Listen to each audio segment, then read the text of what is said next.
Hi, friends. Host Eric here, host of Talking with Famous People. And you may say, Eric, what are you doing? You're not possibly going to respond to this. Yeah, I am. This Hamza Khalifa guy, right? Who was with the whole contingency argument stuff. And he's got a couple of other incredibly wrong people who are agreeing with him. But let me go over this big ass comment. So Hamza Khalifa will never again feel as though somehow I'm ignoring anything that he's saying. Even though if so the idea of him being offended by me ignoring what he's saying is completely delusional, because of course he's ignoring what I'm saying. I'm not ignoring what he's saying. I'm addressing it directly. Now, he's better than a lot of people in that you can drag him over to agreement on something occasionally. I do not believe he's a troll. I believe he's earnest in his argumentation. He's just wrong. And I'm not sure if he's stubbornly attached, or if I haven't explained it well enough, or what. But this should resolve this issue once and for all. Nobody should have anything to say about it anymore after this. Okay. So this is what he says. Your rephrasing of the definition of a necessary being that I gave is on point, but I would say that your understanding of my position is still about 10% off, provided that I think that E equals MC squared is not a contingent property. No, I may have misspoken or something. I understand what you're saying. This shit links to empirics is contingent and stuff that isn't. But I explain why that's insane in a little bit. It could be that you don't actually think that I think that, but for the sake of more clarity, it's merely a contingent property of the universe in which we live. A contingent as the thing you were holding in your hand, because you can imagine a universe in which you make it E equals M cubed. And after setting up another, and yet again contingent, almost identical constraints to the ones we see in our physical reality, like electrostatic force and speed of light, a necessary being can therefore be understood as a being that couldn't have been different in a different world or subworld, like a simulated world. So in other words, circles have to be subject to pi r square in every world. Sure, provided we mean the same thing by the word circle in every world. I mean, yes, it's like because an elephant has a front and a back, I can look at the elephant from multiple angles and not see the whole elephant, right?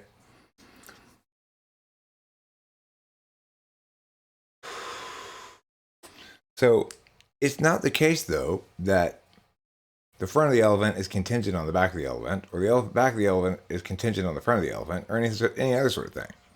This definition of things that could not have been different in any other world, well, the only things that could not have been different are things that are fundamentally tautological. So if you're talking about pi r squared being helps you to figure out the meow of a circle, right? That's a way that we scale our understanding of circles up and down. And it's predicated on the notion that circle means that round thing, right?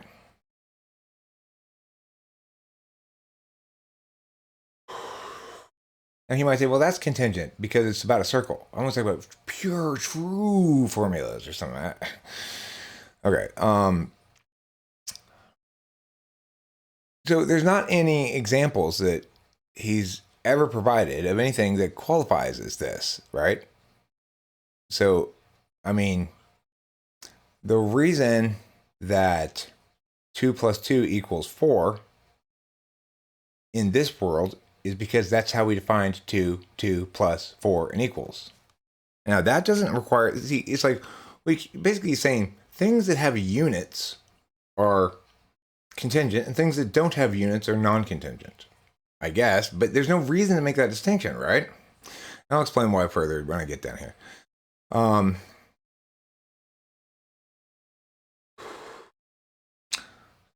You could argue that they are contingent upon the existence of conscious observers who can potentially use different tools and language. No, who necessarily use different tools and languages to describe and engage with data.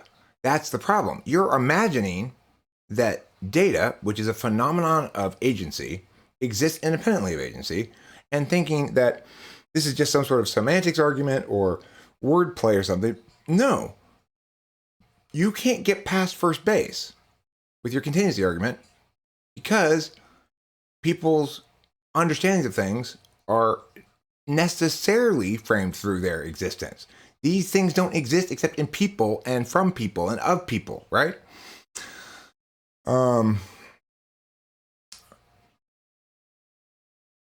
But even more so, all these means of descriptions are ultimately aiming to describe the same fundamental, truthful, unchangeable thing. I mean, what makes it truthful? Look, this video is an unchanging thing once it's put up there, right? It will never change, and it's just going to stay there for as long as there's electricity or whatever. But you'll note that existence is the only thing you're really articulating there. That something's existence is a fundamentally true and unchangeable thing, which is to say that I existed and made that video is indisputably proved by that video, right? So in other words, I made this video before you watched it, to use Jeremiah Fix's example, right? That's necessarily true. It's necessarily true in every universe that has time move forward in a linear fashion, that has causality. So again, we start to think, okay, well, we gotta, actually it is contingent, isn't it? It's contingent all this, that's how, but we'll explain why this is so crazy in a second. Provided the existence of these conscious observers to describe them, they are still different from contingent beings in a way that the observer cannot deny or alter their existence or fundamental nature. But that's absolutely untrue. I could cut off my arms. I could get horribly mutilated and brain damaged in an accident. So the observer cannot deny or alter their existence or fundamental nature, provided the existence of these conscious observers to describe them and the necessity that their frames of reference dictate the nature of that description. They are still different from contingent beings in a way that the observer cannot deny or alter their existence or fundamental nature. That's factually false. And I don't understand why that's a criterion to use anyway. In contrast, contingent beings can be altered either in one's own mind by imagining them in a different state or realistically in the physical world by interacting with them. So conscious observers are non-contingent beings? So I'm non-contingent? Okay. You see the kind of trouble you have when you don't use language properly. And you cause shit tons of confusion in your own head if you don't understand what language means and how it works, right? Assuming that what I said above has helped shed more light, no. It's made clear that you don't understand what you're saying, that you don't know what you're talking about. I think we'll still not be agreeing with this. You're right about that because it seems we fundamentally disagree on one thing, and that would be this. We don't disagree about this. You are wrong about it for the reasons I articulate below. The fact that 1 + 1 = 2, or that there's an infinite number of primes, are truths about reality that held even before mathematicians knew about them. As such, they're discoveries, but they were made using techniques invented by mathematicians. If you disagree with me, then you disagree with the above statement. Nobody agrees with the above statement. It's factually false, and I'll explain why in a second. Which means you also disagree with the public consensus on the answer to whether math is discovered or invented. I don't think there is any public consensus on that, frankly. If you're talking about where's the field of epistemology land on this issue, there's certainly not any consensus about it. And by and large, all modern contemporary epistemologists are linguists. So they understand, they start by trying to understand what I understand, right? By induction and given these fields experts' opinions in the field, it then becomes highly likely that you're wrong. Except here's the problem, okay? And finally, at the risk of sounding insulting, I don't think your client is having an honest discussion with you by the end. He seems to be agreeing for the sake of agreement. Which client? I have no idea which client you're talking about. I have shit tons and shit tons of different clients. So I have no idea what you're talking about. Okay, so I try to explain here to him what's wrong with the way he's thinking. The point is, a mathematical formula either links to empirics think units, like the speed of light, rather than just numbers and functions, or it doesn't. E equals mc squared links to empirics. 2 plus 2 equals 4 doesn't. Neither is more or less contingent than the other. And the reason for this is because contingency isn't like reflectiveness, a measurable attribute of the object, but instead is like taller than. A might be taller than B, but taller than isn't something implicit to either A or B's identity. Instead, it's a way people convey meaning by creating a relationship status to make some other point. For example, we should get A because it's taller than B. Second example, we can't travel right now. It's contingent on having a real ID. Okay? See, it's the same thing, right? It's a human being establishing a relationship between two objects of analysis for some purpose, as it is in every single instance that we use that word. So you're using the word to try to create a distinction that you're going to do argumentational work off of. But you're using the word incredibly incorrectly. You're making a fundamental category error in treating it as though it were an attribute of a physical object, a physical attribute of an object, when instead it's the way human beings describe relationships between objects.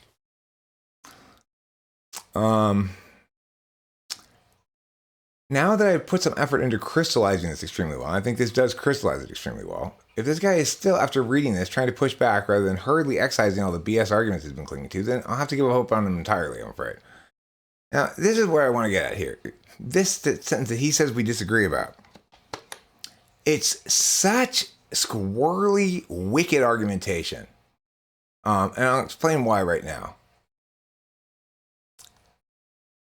Truths about reality that held even before mathematicians knew about them.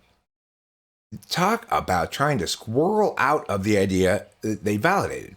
We know they didn't validate because there's no way to validate something that doesn't exist, right? You can't test the legitimacy of this theorem before it exists.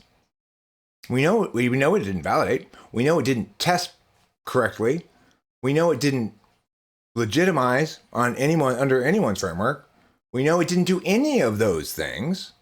So what we're going to do is we're going to take this word that means its truths were tested and sustained, held. So in other words, to say that something held means it withstood scrutiny. That's what it means. How hard did the writer of this have to work to come up with this bullshit phrasing that implies he's somehow avoiding the observer perspective, right? When he's absolutely not. Whoever this quote is from. So you don't agree with it either. This is the key point here, Hamza. You do not agree with this statement either.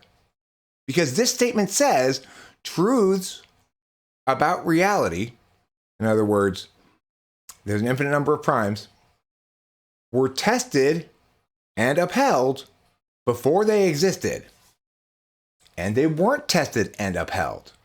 Using the word held as though it were a quality of the statements you're making, rather than a status afforded via testing and verification, is extraordinarily disingenuous. And it's incredibly important that you recognize at this point, okay, Eric was right. I obviously have some Dunning-Kruger going on here. I'm not aware of how little I understand or how poorly I'm arguing. So it's not, again, let me stress this. You've failed to explain or give any example or establish any warrant to believe that truths, that is to say statements like there are an infinite number of primes, held before they existed. It's impossible to establish that. And it's impossible to establish they existed before a mathematician discovered them, okay? So things that have never been discovered and have never been observed don't exist yet. You can't cite a single example of something that's never been discovered and never been observed that exists yet, right? Existence, again, is one of those statuses that people afford to things that basically means you've been observed. So, look, as far as you being sounding insulting, I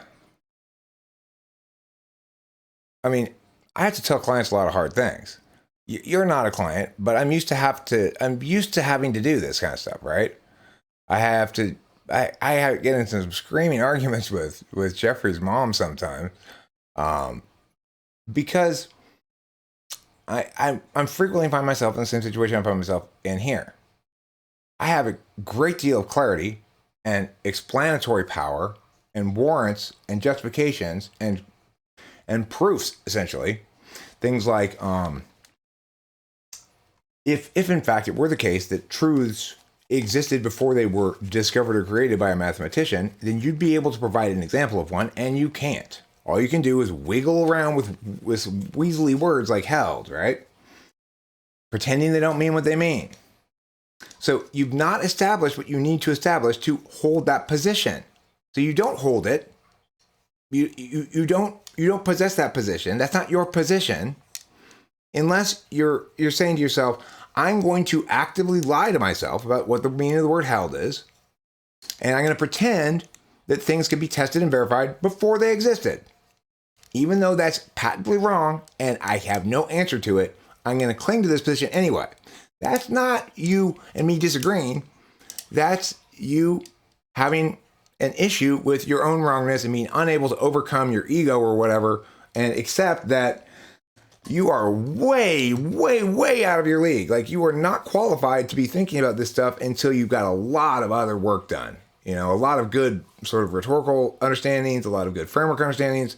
You are not prepared to be swimming in these waters. That's all there is to it. That is my number one hope here, is that Hamza Khalifa, you take that away. Shit, I was really delusional about my own understanding, my own capacity to understand, my own capacity to be right when Eric's disagreeing with me and stuff. I misunderstood the nature of language. I've unfortunately, given the textbook example of Dunning-Kruger. And nobody wants to be that guy, right? I know you don't want to be that guy either. You don't have to be that guy. But in order to stop being that guy, you need to stop trying to assert and start listening and learning. Thanks for watching. Don't forget to eat plenty of cheese.